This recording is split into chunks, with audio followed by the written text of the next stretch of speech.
Assalamualaikum warahmatullahi wabarakatuh. Om Swastiastu. Perkenalkan, nama saya Nur Anisan Zain. Saya dari kelas 5A jurusan Bimbingan dan Konseling Fakultas Ilmu Pendidikan Universitas Negeri Gorontalo. Mata kuliah yang saya akan bawakan yaitu BK di TK ataupun di SD. Dosen pengampu pada mata kuliah ini yaitu Bapak Jumadi Muradisalam Tuasikal SPD MPD. Baiklah, materi yang saya akan bawakan yaitu karakteristik pelayanan BK di TK ataupun di SD, yaitu proses bimbingan yang harus disesuaikan dengan pola pikir dan pemahaman anak. Pelaksanaan bimbingan terintegrasi dengan pembelajaran. Waktu pelaksanaan bimbingan harus dibatasi. Pelaksanaan bimbingan dilaksanakan dalam nuansa bermain dan perlu adanya keterlibatan teman sebaya dalam pelaksanaan bimbingan dan konseling. Selain itu, peran guru BK ataupun konselor dalam pelayanan BK lebih bersifat membimbing. Asumsi dasar yang melandasi bahwa PAUD memerlukan bimbingan dan konseling adalah PAUD sekarang ini dengan pendidikan dasar dan menengah. Jika di lingkungan pendidikan dasar dan menengah, bimbingan dan konseling hanya dibutuhkan otomatis PAUD juga membutuhkannya. Selain keahlian dan pengalaman pendidik, faktor lain yang perlu diperhatikan adalah kecintaan yang tulus pada anak, berminat pada perkembangan mereka, bersedia mengembangkan potensi yang dimiliki pada anak, hangat dan bersikap dan bersedia bermain dengan anak. Selanjutnya dapat dilihat dari Undang-Undang RI Nomor 20 Tahun 2003 menyatakan bahwa pendidikan anak usia dini dapat diselenggarakan melalui jalur pendidikan formal, non-formal, dan informal. Ada 3 jalur pendidikan dalam anak usia dini.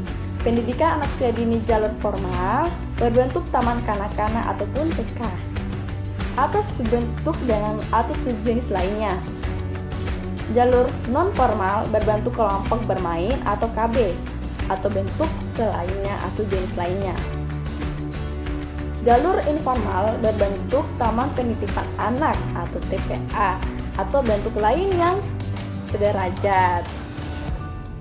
Baiklah, dalam perkembangan selanjutnya, pelaksanaan bimbingan di sekolah dasar diatur melalui peraturan pemerintahan PP Nomor 28 Tahun 1990 yang menegaskan bahwa bimbingan dan konseling di pendidikan dasar dilaksanakan oleh pembimbing.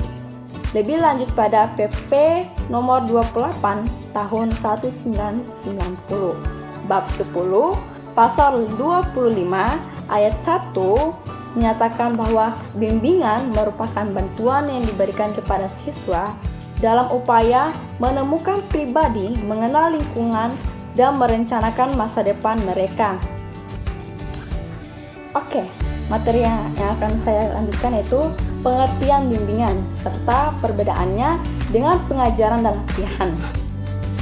Bimbingan merupakan suatu proses layanan atau pemberian bantuan kepada individu atau siswa yang dilakukan secara berkesinambungan supaya individu tersebut dapat memahami dirinya, sehingga dia sanggup mengarahkan dirinya pada yang bertindak secara wajar, sesuai dengan tuntunan dan keadaan lingkungan, sekolah, keluarga, masyarakat, dan kehidupan pada umumnya. Sedangkan pengajaran merupakan intervensi yang disengaja yang mencakup perencanaan dan penerapan aktivitas dan pengalaman instruksional untuk memenuhi hasil yang ditunjuk bagi peserta didik, baik seperti direncanakan pengajarannya. Yang ketiga yaitu pelatihan, yaitu salah satu proses di mana orang-orang mencapai kemampuan tertentu untuk membantu mencapai tujuan organisasi.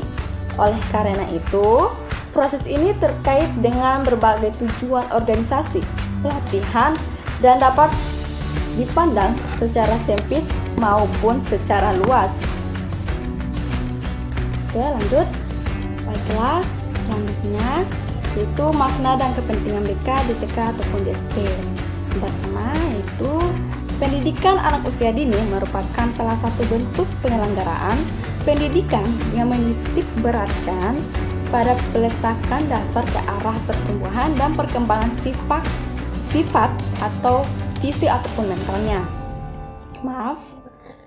Yang kedua yaitu pendidikan anak usia dini dilakukan dengan mengkoordinasikan motorik halus dan kasar, daya pikir, daya cipta, kecerdasan emosi, kecerdasan spiritual, sosio-emosional, sikap dan perilaku, serta agama, bahasa, dan komunikasi, sesuai dengan keunikan dan tahap-tahap perkembangan yang dilalui.